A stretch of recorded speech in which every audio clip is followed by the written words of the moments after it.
Mark Cuban has been lying for decades. For years, Mark Cuban has told the same rags to riches story. In 1995, he and his college buddy Todd Wagner had a groundbreaking idea, streaming sports audio over the internet. They built Audionate, later renamed Broadcast.com, and supposedly created the first streaming company in history. Yahoo buys it for $5.7 billion, making Cuban a billionaire overnight. It's a great story. It's also completely false, because the real story started 6 years earlier with a guy named Chris Jaeb. Jaeb was the one who actually built the company, developed the technology, and ran the business long before Cuban was even involved. But Cuban? He didn't just take control of the company. He made sure Chris Jaeb's name was erased from history. Before Mark Cuban ever got involved, there was Chris Jaeb, the actual founder of what would later become Broadcast.com. Jaeb started this journey back in 1989, a full 6 years before Cuban even touched the company. He founded Cameron Audio Networks, a company that was already working on streaming audio content long before Cuban even knew what it was. But here's the problem. Chris Jaeb's name was erased from the story. When people talk about Broadcast.com today, they only mention Mark Cuban. He wasn't included in the major press releases about the company. His name was left out of news articles, documentaries, and Silicon Valley retrospectives. He wasn't even credited as a founder on Wikipedia until a 2012 interview exposed the truth. So what really happened? Mark Cuban took over and rewrote the narrative. He made sure that when people heard the story of Broadcast.com, his name was the only one they remembered. And Jaeb? He was pushed to the side and forgotten. By 1994, Chris Jaeb had already built the foundation of what would become Broadcast.com. He had the technology, the business model, and the industry relationships. But like many startup founders, he needed more funding to scale the company. That's when he met Mark Cuban. Jaeb pitched the idea to Cuban, and Cuban immediately said, "I'm in." He wrote Jaeb a check for $10,000. Now, on the surface, this might seem like just an early-stage investment, but there was one small detail that would change everything. On the bottom of the check, Cuban wrote 2%. That 2% stake might not have seemed like a big deal at the time, but it became a massive problem later on. Here's why. Cuban made sure his shares couldn't be diluted.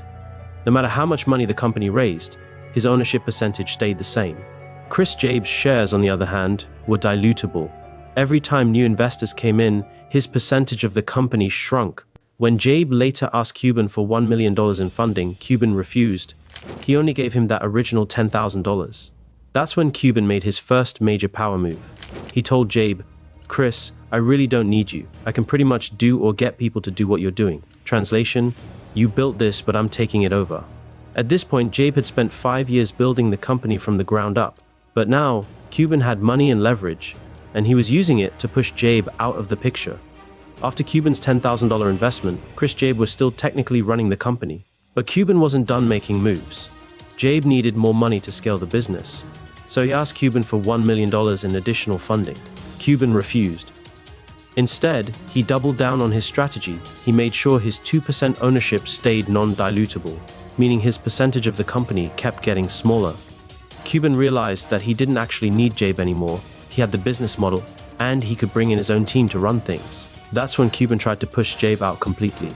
At first, he told Jaeb straight up, "Chris, I don't need you. I can do what you do, or I can find people to do it." Jaeb, understandably, was pissed. But then, in a sudden reversal, Cuban changed his mind. "Wait, hold on, just kidding. I actually do need you." Why the sudden change? Because Jaeb was the one who had built the industry relationships. For years, Jaeb had been calling 80 to 100 broadcasters per day, getting radio stations to sign over their streaming rights. Cuban couldn't afford to lose those connections. So, a new deal was made. Jaeb would stay on as a low-paid consultant, earning just $2,500 per month. He would train Cuban's new team on how to acquire more broadcasting licenses. And most importantly, he would keep 10% of the company. At least that's what he thought. What Jaeb didn't realize was that Cuban's long-term plan was already in motion. Jaeb's 10% ownership wasn't protected, it could be diluted. And that's exactly what Cuban was about to do next. At this point, Chris Jaeb still owned 10% of the company, but there was a catch. His shares were dilutable. What does that mean? It means that every time new investors came in or new shares were issued, his percentage of ownership got smaller. And Mark Cuban? His shares were non-dilutable. That meant Cuban's control of the company stayed intact, while Jaeb's stake kept getting smaller and smaller. This wasn't an accident, it was a deliberate strategy. Jaeb had spent years building the company, and at one point, his 10% should have been worth over $570 million. But by the time Cuban finished restructuring everything, Jaeb's 10% had shrunk to less than 1%. When Yahoo bought Broadcast.com for $5.7 billion, Cuban walked away with $2 billion, while Jaeb got less than $50 million.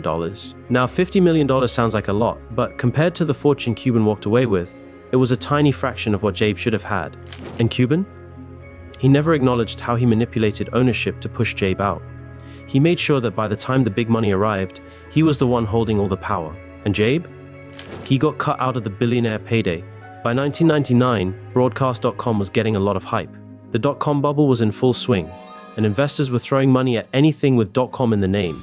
Cuban knew exactly what to do. He hyped up Broadcast.com as the future of streaming, even though the company was hemorrhaging money. Here's what the actual numbers looked like. Revenue, $22 million. Losses, negative $116 million. Yes, you read that right. Broadcast.com was losing 5 times more than it made. But this was the .com bubble era. Back then, profitability didn't matter, just hype. And Cuban?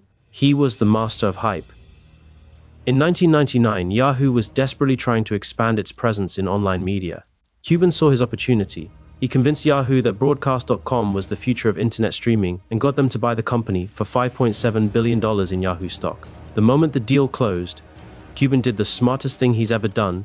He sold his Yahoo stock immediately. Within a year, the .com bubble burst. Yahoo's stock price collapsed, and Broadcast.com, it was completely worthless. Yahoo shut it down just a few years later. Cuban, he walked away with $2 billion in cash. He didn't invent streaming. He didn't build a profitable business. He just knew when to sell. After selling Broadcast.com for $5.7 billion, Mark Cuban became a billionaire overnight. But what happened to Chris Jaeb, the real founder? He walked away with less than 1% of the company. He was erased from the official story. His name wasn't mentioned in press releases, documentaries, or major media coverage. Even when Yahoo shut down Broadcast.com, Jaeb's role was completely ignored. Meanwhile, Cuban became one of the most famous entrepreneurs in the world. He went on to buy the Dallas Mavericks, appear on Shark Tank, and brand himself as a self-made billionaire genius. But here's the truth. Chris Jaeb founded the company. Cuban bought it for $10,000, then took over.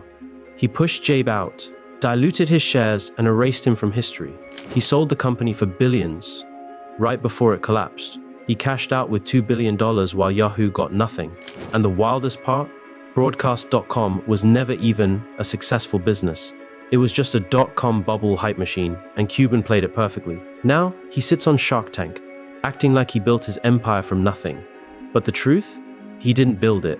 He didn't invent streaming. He just knew when to buy, when to take over, and when to sell. And that's how Mark Cuban's $2 billion deception got exposed. What is your opinion about this? Comment below. If you found this video interesting, make sure you hit the like button, and also don't forget to subscribe to our channel for more of these kinds of videos. Thanks for watching.